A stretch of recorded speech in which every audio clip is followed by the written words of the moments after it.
আমাকে সে অধিকার তোমার নেই। কি জানো তুমি আমার সম্বন্ধে?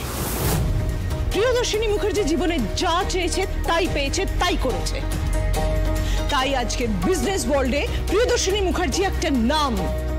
সোসাইটিতে সবাই চেনে, সবাই জানে, এক নামে সবাই চেনে। অবশ্য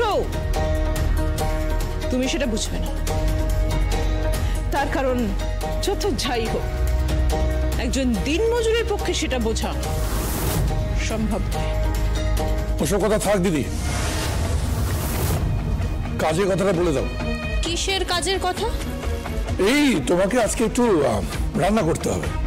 হ্যাঁ, রান্না তো করবই।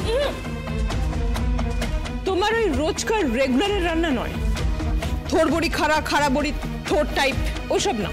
একটু ডিফারেন্ট কিছু, যেমন ধরো 5 রকম ভাজা,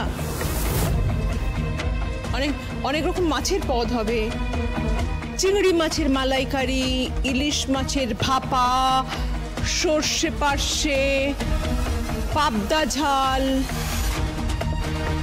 কাতলা মাছের কালিয়া।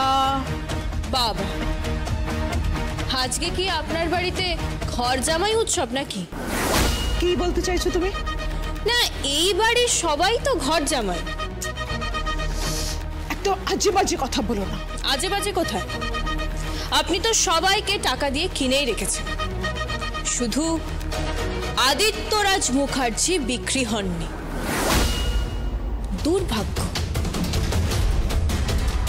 চুপ করে থাকো, চুপ। আমাদের স্বামী স্ত্রীর সম্পর্কের মধ্যে তোমার ঢোকার কোনো দরকার নেই। তাই তোমাকে যেটা বলছি তুমি সেটা শোনো। সঞ্জয় বাজারে গেছে, ও বাজার নিয়ে এলে রান্নাগুলো চুপচাপ করে রাখো। চলো ভাই। উপলক্ষটা কি? না, এত রান্না হবে কোন উপলক্ষে? ভাত কাপড় হবে আজকে।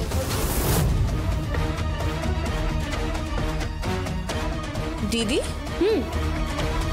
আজকে ভাত কাপড় হবে। ভাত কাপড় হবে আর সেই রান্না করবি তুই। কার ভাত কাপড়ের কথা বলছেন? বুঝতে পারছো না?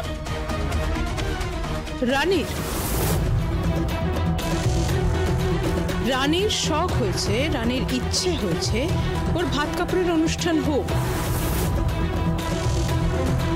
ও চায় সার্থক ওর ভাত কাপড়ের দায়িত্ব নিক। এটা কি খেলা নাকি? পুতুল খেলা? কোন অধিকারে ওর ভাত কাপড় হবে? ঠিক যে অধিকারে ও তোমাকে বাধ্য করেছে ডিভোর্স পেপারে টিপছাপ দিতে, ঠিক যে অধিকারে কেসটা কোর্ট অবধি গেছে,